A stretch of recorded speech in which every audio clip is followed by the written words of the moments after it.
And welcome everybody for coming out to do a virtual launch for Miguel O. Mitchell's book, Surrealia. Okay, there we go. You can see it behind us. Everybody is so excited. And I'd have to say, as a publisher, you're reading through all the slush. You're like, oh, what, where am I going to find the right book? And then you come across this manuscript and you're like, holy smokes. I have to have this. I have to publish this. This has to be out in the world. And this book is just, and I want to take 1 second and tell you one of my favorite poems in here is poem number 30. It's the Enharmonic Museum exhibit number 7, Departing. And as you go through the journey of things, there's a museum, and when you leave, it tells you there's little clues at the end of each sentence. I'm just going to read those. It says, exit museum, but donate pieces of yourself for new exhibits.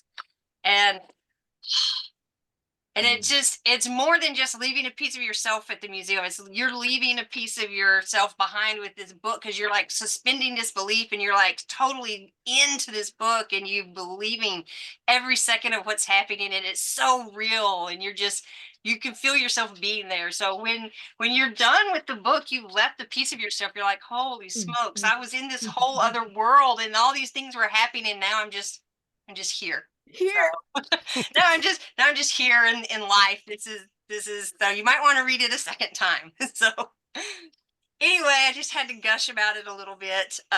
Gnashing Teeth Publishing is thrilled to have Surrealia in our catalog. We are beyond thrilled to have Miguel as one of our authors. He's amazing. I love when we get together and Zoom and chat about things, and we chat about craft and what he's got going on, and just a wonderful all-around human being too. So not only is he an amazing author, he's a really cool guy. And I am fixing to turn it over to Miguel because he's invited a couple of friends to help us out today. So Miguel, all you, buddy. Thank you so much, Karen. Welcome, everyone. This has been a long journey getting to this point. I'm really happy that my book is out there for the world. I hope that it has a really positive impact on all of you, and I hope it really enriches your life. That's what it's meant to do.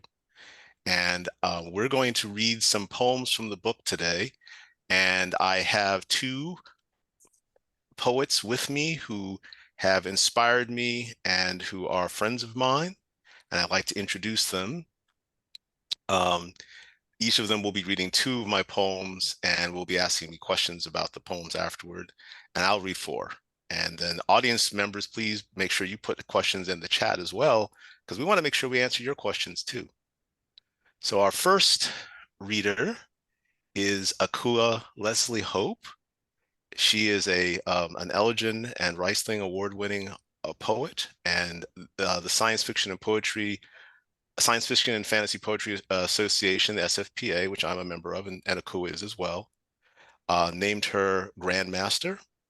She is a fantastic poet.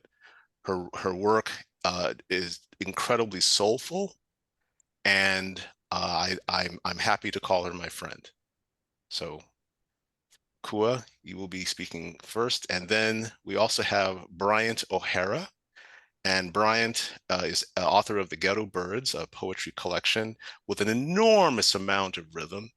It's a very musical collection of poetry, and Bryant has really influenced me to incorporate a lot of rhythm in my poems, and I consider him a great friend as well. So we will start with Akua. I am honored and delighted to be here at this book launch for this incredible collection.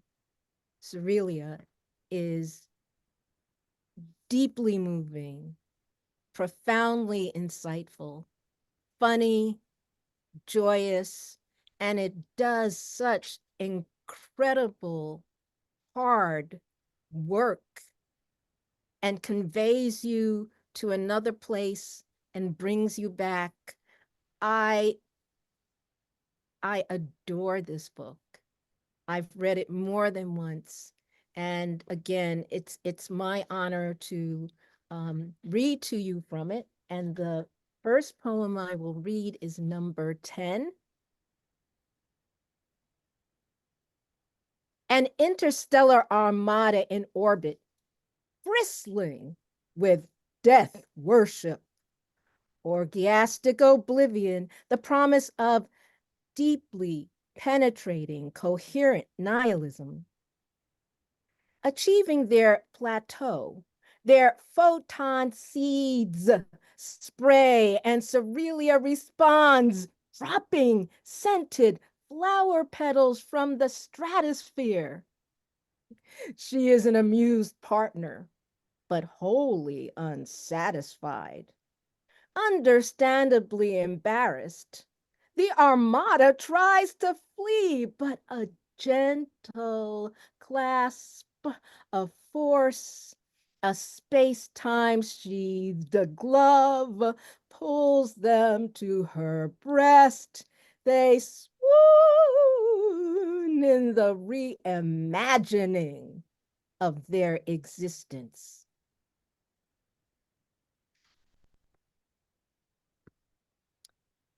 Number 12, or 12. Every visitor to Surrealia gets a one and infinite doorway. Meeting myself, multiplied manifold, martyrs, miscreants, malefactors, monocured Max or Maxwell or Maximilian hold a support group on Surrealia. The living 15 so far, dead Maxes use other doorways, but we don't have invitations. Max 1096 raises his hand, tells us his tale of being born in the wrong body on a barely interplanetary Earth. His parents wanting a Misty. We chorus, "You are Max," eliciting a shy smile. Hand absently rubbing shirt-covered binder. Max 1096 likes this dream, not being scorned or beaten. There's a party at Zane's, but after, the street has wolves. Body switch, I suggest. Max 1096 to 511. Rest and be whole. I'll bear the brunt tonight. Surrealia thinks it's fun, wicked little gin. The former Max 1096 shouts with joy, hugs himself, myself. But in his body, damn, that binder is tight. Another wish invoked. The other Max's gasp.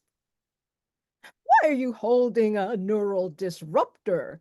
Max 57 asks. The one and infinite doorway appears behind me. It's for the after party, and I step through. Oh, Miguel, you're so fabulous. Do I ask my questions now, or do I wait until we've read all of them? Yes, you can ask your questions now. Okay, so recently I've begun to think a bit more about metaphysics, and I met and knew you by your biography to be a scientist. Mhm. So how did you come to include such a metaphysical point of view as a scientist? Well, part of it is because I was aware of the multiverse theory, And that helped me to create the notion of having multiple versions of the protagonist existing.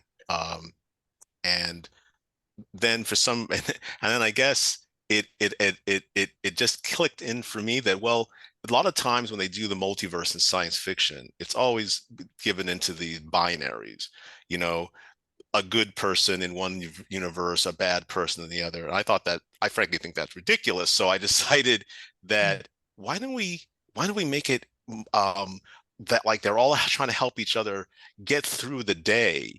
So it's they come together and it's like a counseling session. It's really funny. Like, what's going on in your universe? What's going on in mine? Maybe we can help each other out and work together. I thought that was a cool idea, so that's why I pulled that together, and it just I'd never seen that before, and it really worked for me in the poem, and it made the characters um important as individuals. The idea was there wasn't one Max that was real. They're all real. You're all irrelevant. You all matter. Absolutely. That's what's so gorgeous about it. And what's also gorgeous is how you how you slyly slip in that commentary about um, parental expectations, societal expectation. I mean, you play the changes on this. You juggled so much in this one poem. Um, and imagining other Maxes, what one is freighted with and the others are not. Mhm. But And then, yeah, and then they can form a community that we can actually create ourselves yes, in a way that's which is beyond imagination. It's like we are healing all aspects of ourselves. the and so those of you who may not have read the book yet, again, this is what's so incredible, that we have this fun, we have this story. But again and again, Miguel keeps pointing us higher. I want to talk about number 10 for a moment. And number 10 with it made me think immediately. I'll ask you what you think, but I Hmm. just want to share with folks. I just want to share with folks that um, transforming missiles made me think of Joni Mitchell. Oh, oh, When wow. and the song Woodstock was playing in my brain as I read this. The riding shotgun in the sky and turning the missiles into butterflies. And then I was like, oh Hmm. my God, Wow. Miguel. That, okay, so that You was a, know, it's funny. That may have been influenced me, and I just didn't know it subconsciously. I felt I this. love Joni Mitchell. Well, That's and, possible. and scented flower petals. So, but what's so brilliant to me about this is, and I maybe Bryant will explore this more in his poems, is the beauty of the planetary sentience. And so, were you thinking about at all what we say about Earth? Yes, yes. And I wanted to go beyond that. I wanted it to be an activist Gaia, Mm, um, mm, mm. not one that would basically would let the beings lived on her surface do whatever they wanted to and not learn any lessons. I said, no, I'm going beyond that. Um, Bravo. Mm. An activist guy, an activist Gaia. Or a less Um, inscrutable Solaris. yes, thank you. mhm. Well, there's lots of science fiction I thought about. I thought about Sense 8, Oh, where oh, I love Sense8. Well, that's what I felt about in terms of the maxes, Mm-hmm. right? That you, that that we are, oh, okay. So quantumly entangled. Mm-hmm. I'm asking you Oh, yes, because yes, absolutely. I'm Yeah, asking. Okay. yeah, and that connects us. I didn't and I think that there is something that really to that now, because apparently in like studies of consciousness, people are actually starting to more strongly believe that we have consciousness due to a form of quantum entanglement in our brains. And that is becoming I'm really beginning to think that that a lot, that physics is very, very much starting to slide into metaphysics. And which I think is fantastic, because I really do think that as I really believe is going to be true eventually, those things which we used to think of as being um, just spiritual manifestations and senses of greater ability to understand each other, but we can't really define it really well. That sense of understanding what others are feeling from a distance, and feeling like we have a feeling of the connection, but we can't really define it. I think Yes, that's where it's going to come from. I think we are going to realize in many ways, and I think other civilizations may already realize it, how intimately connected we are at the level of consciousness, and mhm. that's going to change everything. I mean, I always tell people, and even when I was teaching, I said, the fact that you think that I'm physically separated from you is an illusion. There you go. Said You're giving me chills so in the again. sense of space time, and the sense of actual levels of surfaces of probability, I'm interacting with you right now. Yes. I'm interacting with every single thing in the cosmos. And I think when we start thinking that way, it's really transformative. It, you point us toward that in this book. You make us experience that in this book. And there are these raw, you know, what do they call this? Third density, third dimension. There are these third dimensional ways that we experience things, but I believe that I feel like you did a download, as the metaphysicians Hmm. say. I feel that you totally did tap into our cosmic consciousness, and but it's through the prism of your worldview, but it totally invites us back in. And I'll keep quiet now. And thank you so No, much thank you. for inviting me to share in this glorious, wonderful moment and experience connectivity in this most transcendent way. Thank you very much. Thank you, All Miguel. right, so now we have Bryant O'Hara, who's going to read next. All right. I'm going to read from numbers 20 and number 35, The Garden Echoes.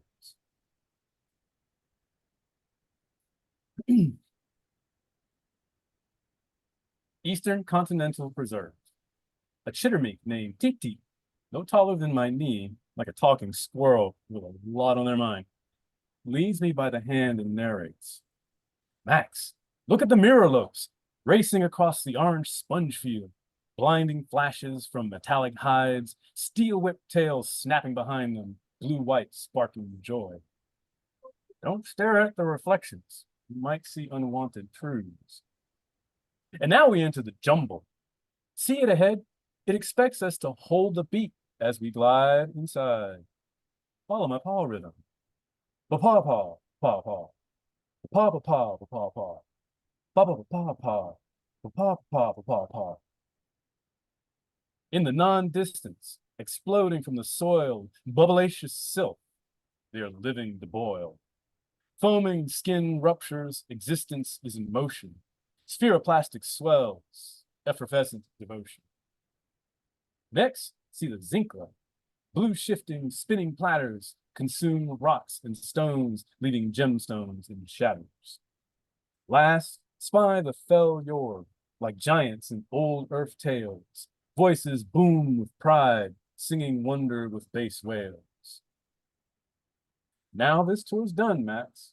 I hope you return often, for the jumble path reason's edges will soften.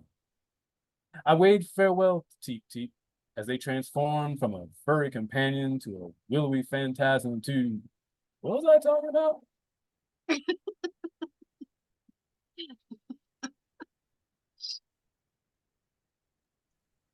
And now the Garden of Echoes. The yellow fan accordions out with the rising sun. Metronome like waving spreads its fluffy pollen, breathe in the history. Grasping for eternity in space, found decency too slippery. They left a pretty graveyard. The orange jet sprayer, swollen bulb, building tight at the seams, begging for release. A flyby insect, oh, triggers that little death. The pollen-coated recipient, an unrequited paramour. Your face will serve as well for plant bukkake. The sticky seeds bear a honeyed tail, furry conquerors black and silky, worlds to shape as warped reflections, ignoring what they shatter. A virus born in the lungs of the oppressed, slaughtered these ursine overlords faster than plasma fire. The infected slaves, now masters, have kept their homes up nicely. Traces of the previous owners carted off with the other trash. The black needle launcher spits lances at passing creatures.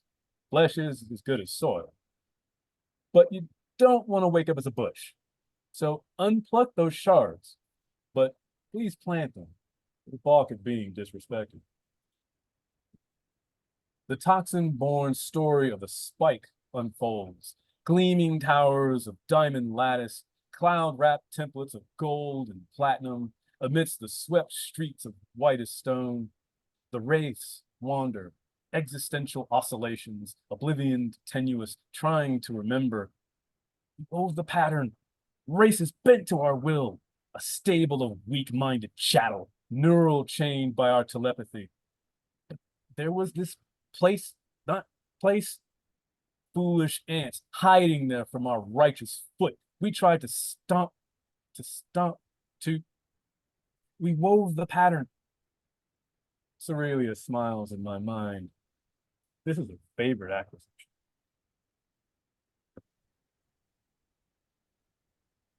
I am so impressed by these poems. They are wacky and whimsical, but there are those hidden hard truths in there that refer to points you really do want to pay attention to, especially in Garden of Echoes, that that theme of oppressors either becoming the oppressed or basically not even becoming their oppressed, but more like exhibitions, as this is kind of part of the museum tour. So I love this idea of, oh, here are these entities, these races that thought they were mighty in some context. Maybe they were, but here, butterflies pinned to a wall. I like that analogy. Yeah, I especially like in this and in a lot of the poems in this book, you do make reference to oppressor and oppressed, definitely reflecting the experience of a lot of oppressed folks here in this very real plane. And I wonder if you could talk a little to that, like how you kind of use, the elements of science fiction and poetry to kind of slip people these truths, these little grenades that kind of go off. Yeah. Other than I mean, I'm a scientist and an artist, but I'm also um, a student of history, and I used to minor in history in college. My father was a historian, and I think I've spent most of my time in my historical investigations realizing that the history of civilization is mostly the history of the oppressed. And I wanted to convey that beyond our world, I wanted to show how this is a common theme that could exist in all civilizations. I wanted to show how it could be overcome, and that we could evolve from being oppressors, and that, but that would not be easy. It would take revolution.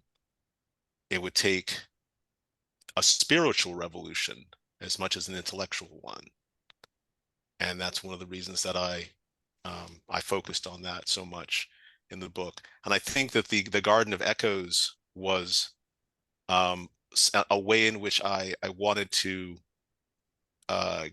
get out the notion of what would happen to these civilizations, which are now just part of the detritus of history, because they didn't realize they didn't realize what they were doing to other species, and their own was going to just eventually just lead them to become dust, that no one would ever care about them again. No one would ever think about their glory anymore, they would because it was meaningless. It was based on shedding someone else's blood. It was based on putting your foot on someone else's back. um and I brought Surrealia in as a way of archiving the exploits of these um civilizations that were now extinct. And as I implied at the end there, that they came to Surrealia, and then suddenly the power that these individuals wielded to be able to turn others into chattel didn't hold anymore. And they couldn't believe it. They couldn't believe this was possible. How could their righteous foot not stomp? How?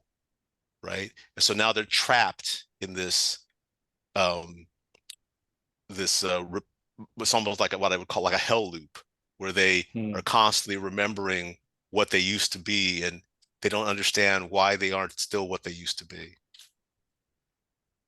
Yeah, that's kind of why the analogy of a butterfly pinned to a wall came to mind, because it's like, well, more like a better analogy might be a terrarium, where here's this little micro this very contained space, and here's this mighty civilization that has these, this remembrance of its past, its glory, and it's like, yep, here it is, right here.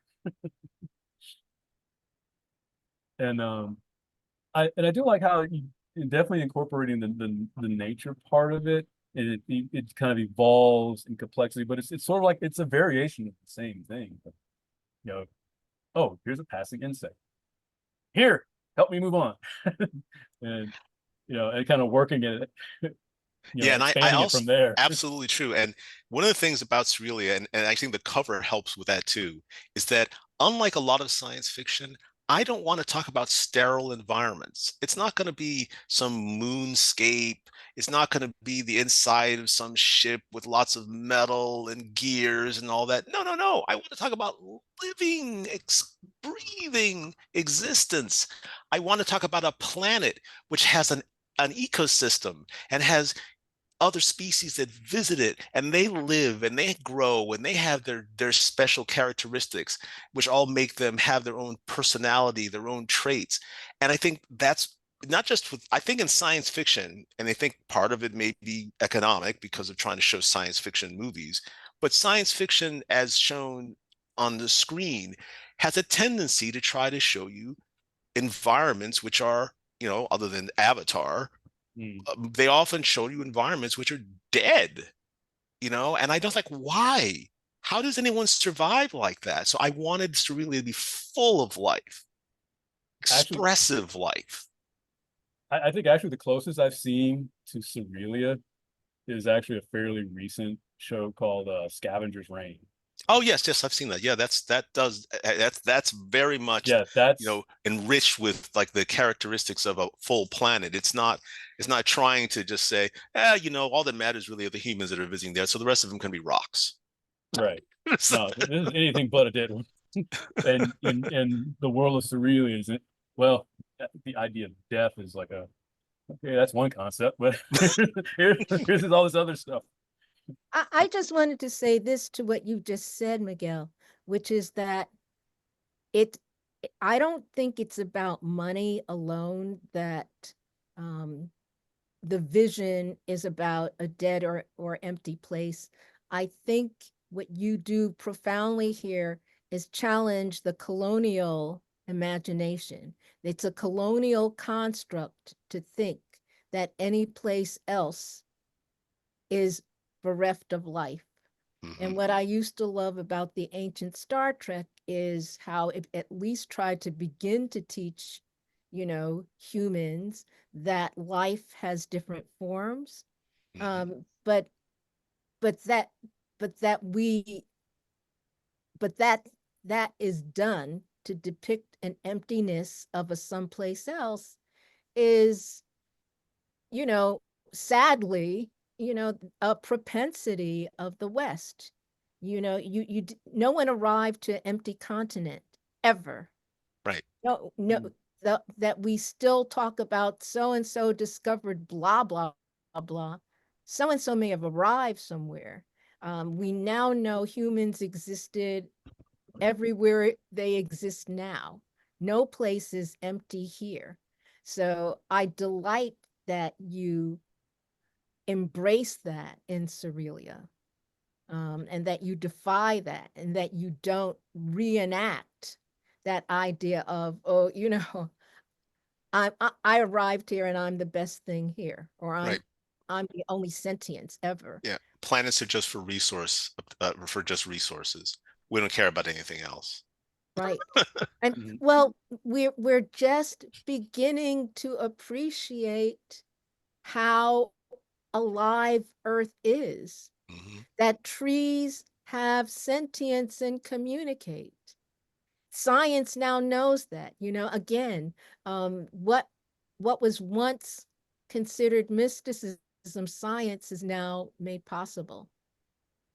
And So I do believe that that's what's going to happen in the future. I think then the intersection between the mystic and science is going to narrow and narrow until well, it I love that becomes you're just one bringing thing. us there. I love you for taking us there. I love that you do that in this Yeah. collection. One other thing I did want to mention, and I know we talked about it earlier, and that is the rhythm that's in a lot of these poems. Especially when I was reading 20, it's like I really wanted to make sure I got that part right. Call them a paw rhythm. Like, I just wondered where did you get that rhythm? I mean, is it just I basically just it, is it it totally came original? it came into my head. It was um I mean, I guess it is influenced by, I'll admit it's influenced by TV shows for children, where they try to get the children to sing along, and that was part of it. And I wanted to make it that innocent in that way, and but the actual rhythm itself just kind of came into my head, and so I had to mess with it a few times, right, to get it to match what I was trying to say, because I had some of the words of the other stanzas in my head, so I knew that I was supposed to sound out. So, well, how do I write this so that kind of Teep Teep would say this, ba ba ba pa pa ba ba ba pa pa. I mean, how do I do that? So I just did it. I wrote them all out. I had to mix it. I had to play with the words a little bit, and then I finally, okay, that's the rhythm. I got it now. But I always have to prep myself whenever I have to do it, because it's like I got to get into the rhythm. Okay, I'm taking a deep breath, because I can't stop. Once I do it, I just gotta go with it, right? Yeah. Because I mean, I was rehearsing it before we started. I was like, I don't know what you were originally thinking, but here's what it inspired in my head. I love that you put music front and center in this way. And it was also a good transition to the rhyme part of the poem, because the first part of it is not rhyme. It's got meaning and stuff in there, but once you start saying, hey, follow my power rhythm, after that, okay, you've got rhythm, you've got meter, you've got rhyme. Right, and I'm pulling the I like the idea that I'm pulling the audience in to participate in this, right? They can actively participate in trying to follow the rhythm, and they don't have to imagine what the rhythm is. Like, oh, let me just look at these words, and I can pick up the rhythm. And I wanted to do that. I wanted to teach them what the rhythm was, not just jump right in the middle of it. And that way, it was theirs. They could have ownership of it too. I mean, it wasn't like breaking the fourth wall, but it was close, right? Yeah. I No, definitely like how tear down the fourth wall. Tear it down. Yeah, engage. Tear down this fourth wall. Engage. You invite us to be engaged. You make us laugh, and now you're making us sing. You make us laugh. You make us sing. You make us feel everything. Yes, all right. All right. Well, thank you very much, Bryant. I really appreciate that. Do you have any other questions thanks you for want to letting ask? me. No, I think that's it. But thanks for giving me the privilege of reading. Thank you. Well, I'm going to read these 4, and I'm going to read one and then let people ask questions after each one. So the first poem I'm going to read is The Flying Range. Oh, sorry. Well, number 5 is the first line of The Flying Range. The Flying Range.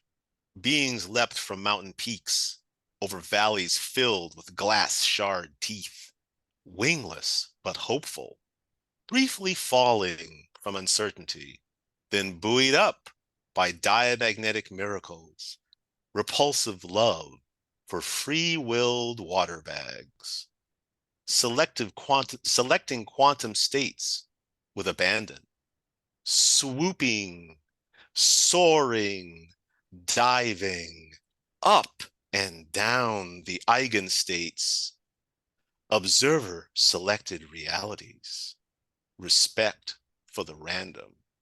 That is Surrealia.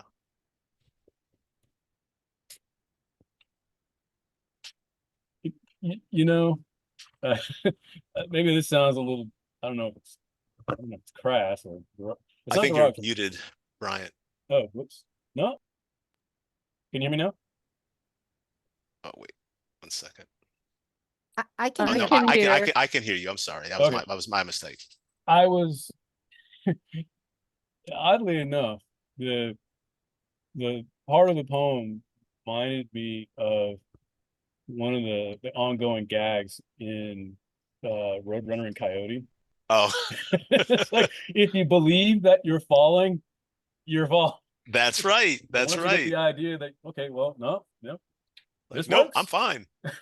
I'm good. Metaphysics again. Metaphysics. Yeah. The metaphysics of Saturday morning cartoons. I am a child of the 70s. So. That's right. I even wrote a short story about, which was kind of a poem where people could actually float in the air with attached to those anvils that they always fell on people's heads in cartoons. But they could actually float up with the anvils, unless they got shot by a logic arrow and then the gravity kicked in. So I love that you've slipped in these other micro messages, because humans are the free-willed water bags, are we not? We're the water bags and we're the ones that were granted free will. And that and that the love is a repulsive love, right? So there's that little turn, and it's, but is the repulse in terms of push and pull. So there, what you do, so many layered things in this. I'm glad you read it. And I want to add that that is exactly those the subtext is what I wanted to get into.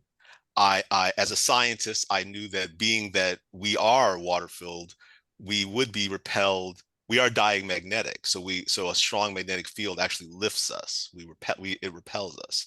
That's actually, you can actually float animals inside a really strong magnetic field. It's really weird.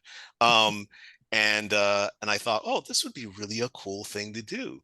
But it would be even cooler if this was something you could do and just for enjoyment. You could just enjoy the idea that you could just jump off a cliff and you can be fine, because it's okay that this world won't let you fall on those glass shards. And that was just, that's why I put the glass shards in there. It's Right. lovely. But yeah, but there's that mean human in you, because you know that there are glass shards at the butt, that there's still a threat. Absolutely. There's still a threat. There's still a threat. There's still a That's right. threat. But as long as you feel like the world is actually working with you, It's all good. It's all good. Then you must choose. You must to- choose. You must choose to envision the best. Right. Hmm. Absolutely. Well, here's number You're so 6. Puffy sentient clouds, grayish green and ominous, hover and chortle. Mind pounding thunder, concrete staleness shattered, a neural reset. Lightning flashes above, zap dormant synapses, ion currents flood. Clarity amidst the gloom. The rain soaks me with ideas. I drip with insight. Do you have a name for this collection of haiku? Is this a particular form for you? Or is it that I you just don't. arrived at this place to have these, I you know? don't. I don't. The 3-line stanzas and the number of syllables per, they just came in some ways they kind of like came in like a cloud. It was really weird. It just moved in the right way, in the right flow, when I thought about the words in my head, and that's why it came across that way. I have a thing for sentient clouds, by the way. I've got a micro collection out Oh, okay. about sentient clouds. Ooh. So that I was like, yeah, here we go. Well, I love sentient clouds, so I someone definitely have to else, read that collection. yeah, it's in the um we'll talk about it later. Okay. It's in that little library Oh, okay. of one-page books. Oh, okay. Great. So anyway, I like that. But your form that you had this particular form that was like haiku, but it moved through the series of haiku, was lovely. Thank you. For clouds, especially. The form and the Clouds. subject go together, and yeah. And I especially like taking all the imagery associated with storms, and turning them into something that oftentimes is feared, but turning them into something that is relish, welcome and welcoming. Right. A source that can energize you. Right. Well, like Not lightning as a destroy flash you. of insight, clarity in the dark. Yeah, that's how I was going with it. Mhm. Because it's funny because I was always afraid when I would be out in a field and there would be a lightning storm coming. Mhm. And I always would remember, if your hair starts to stand on end, you're being targeted by the lightning bolt, and it used to freak me out. And I think in some ways I would write stories about sentient clouds because I wanted to conquer that fear. I wanted to reframe the narrative in my Mm. head. No, yeah, I just definitely really love that image. I mean, all that imagery in it. So the next one is a named one. This is in the section called the Anharmonic Museum, and this is exhibit number 2. Interactive play sand. Yes, walk on it. Squish it between your lower extremities if you have them. Do not eat because the sand parasite has no further need for hosts, thank you. It has grown beyond dependency, but it's wistful. Use your imagination to build castles. No, not your hands. That's very intimate, don't you think? We should get to know each other first. There you go. Such a lovely pedestrian construction with turrets and a moat. I see that you took the word castle literally. Let's try again. Ah, parallel floating square layers of impulsive whims, rotating in opposite directions, sandwiching thick slabs of neglect. Nicely done and so personally insightful. I love So, the backhanded criticism. Yeah. No, wait a minute. That's a little bit too intimate here, right? so let me ask you about form, because in this, it's the form is that of a paragraph, so a prose poem. Right, a run-on paragraph, yes. A, well, a, Because it only really ends as a sentence at the end, but yeah, yes. yeah, a Which is why I prose. read it that way. No, I mean, you read it as you wrote it. And Hmm. so if you wanted to speak for a moment to why you chose that form for this bunch of freshness, I and yeah. fresh for those who may not share my colloquial background, it's how else can I put fresh? A kind of teasing, sass, Hmm. Mm. Hmm. insouciance, but Right. we say fresh where I'm from. So anyway, Yeah, I mean, I wanted it to um pull you along, and so I didn't want to give it a lot of breaks. There were a couple, some commas, but I wanted to pull you along and get you to just kind of be immersed, kind of like in the sand, and let the excellent. whole story just kind of sweep over Sweep you. over you, yes. And you didn't have time to really think too hard about anything as the words keep kind of hitting you. Hmm. And but so that as I hit certain things and I hit certain descriptions, you just like, oh, what's that? What's going on there? And then you start to, and then at the end, when I describe the last envisioned imagination of what a castle is, that I have these descriptions which are so surreal, but they're things that one can actually kind of imagine. And then all the nuances of like, what do you mean by, you know, you know, layers of impulsive whims or thick slabs of neglect, and what's that all about? But I don't want you to spend too much time staring at it. I want you to have to kind of let it all just kind of suck it in, and then let you think about it afterward and like, oh, what? And I wanted to have that kind of effect in you, kind of like a smack in the face.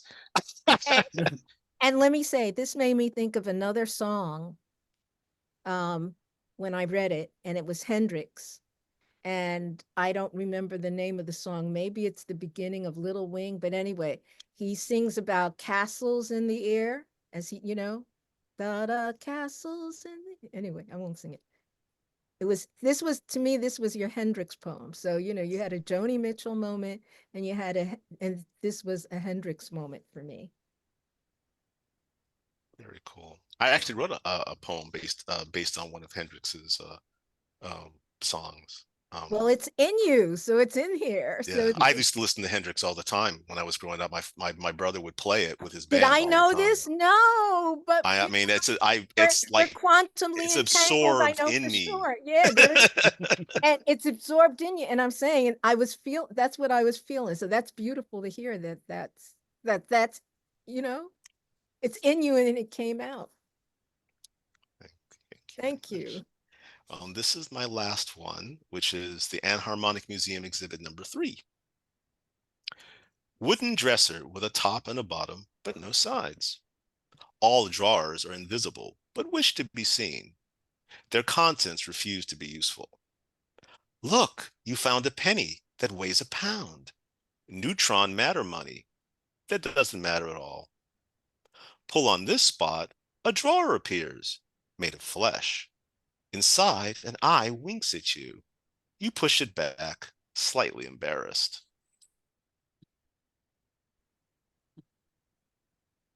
It's,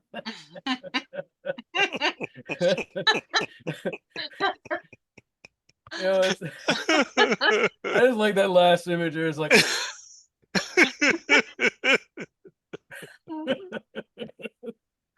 it's just that last image is me just dying. It's yeah. And I Yeah. have to say, I'm also helped by the fact that there are so many really remarkable poets, surreal poets like Eugene Bacon I've been able to read, and some others who have participated in the poetry workshop that we do with through the Baltimore Science Fiction Society. Paul, who has come to that and has read some really great surreal poetry, and I really am affected by that, because I really think to myself, sometimes I'll read the work and I'll go, wow, that just is incredible, and I can't do that.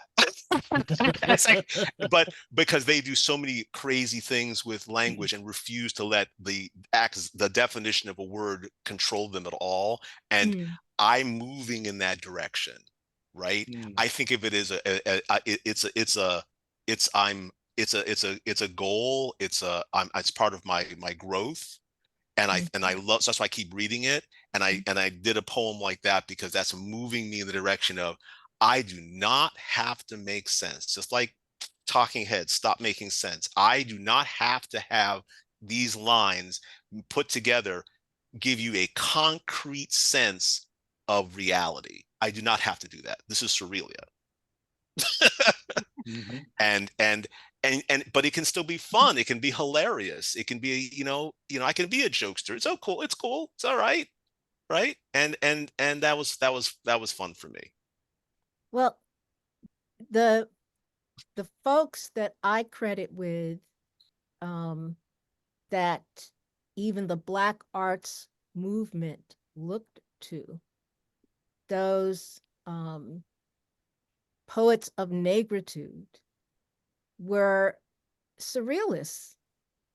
And if you ever get to read them, they were creating this incredible, world-breaking, world redefining poetry out of their experience and resistance, so much like what you're doing here, to colonialism and oppression. And so you're in the tradition, and it's beautiful. And it's And like, I have been able to go in and read collections of Afro surrealist poetry, and I'm really happy to be try to continue that wonderful tradition. yes, And thank you. it's such a proud thing that we have, and I'm starting to see that surrealism is really coming back in poetry and writing and in movies and everything. It's making me very happy. Yeah. Yeah. I mean, it made me think of, in that sense, I mean, I just recently got a couple of books from Bob Kaufman, and Yes. Oh, yeah, and you're right in line with yes. the poetry that he has in there. Like I think he had one on a whole one on abominism or something like that, and he's Mhm. just trying to define what it is, and what it is, and what it is, and what it is. It's like, it's whatever he was making up at the minute. But Yep. Back it's to the future. yeah, paying it forward. Yeah, exactly. Yeah. Yes. Let's So see. Do we have any does other anybody out in the questions? audience have any questions or comments or? I saw one question I answered. See if I can find some others.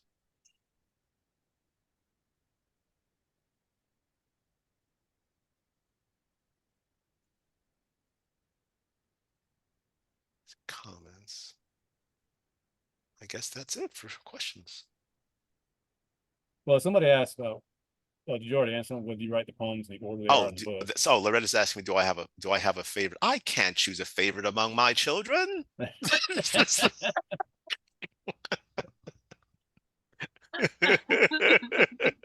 You can, but the other ones are going to beat you up That's if right. you do. Mm, No, it really depends on how I'm feeling at the moment, really. I mean, sometimes each poem has its moment in where I'm feeling at the time. So my brain will go back to certain poems depending on, like, my brain will go right to the poem that about the jumble whenever I'm starting to think about, well, if I'm starting to listen to jazz, it'll go right to the jumble. Uh, so everything just depends on my state of mind.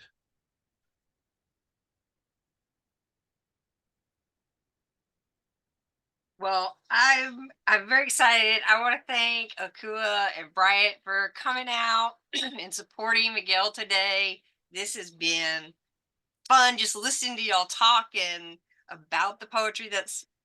I love that part of it. And I've dropped the link. I'm gonna drop it one more time. If you haven't got your copy yet, do yourself a big favor, and this is something that you can pick up for your friends and give to them, because this is something that everybody's got to enjoy.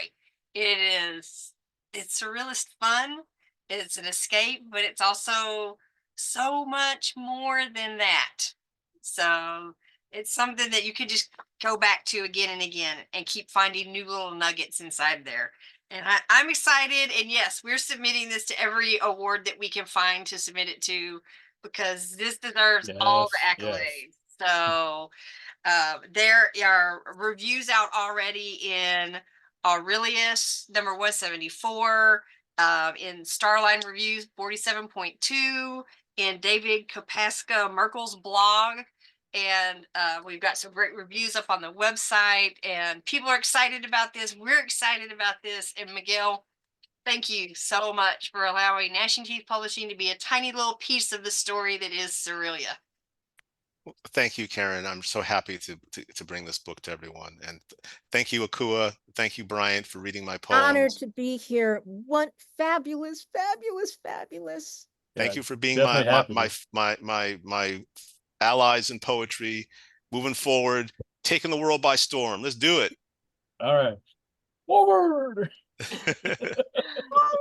Congratulate everybody. This is amazing, and Thank you, the honey. world sees the multi-dimensional aspect of your brain. Scientist, artist, writer, painter, I mean, you name it, he uses every inch of that brain. It's just never ceases to amaze me. Thank you, my love. All right. Well, thank you all so much. And y'all have a great rest of your day. And if you want to come back and watch some more of this video later, it'll be up on YouTube in about an hour or two. So, all right. Thank you. All right. Bye. Bye-bye, everybody.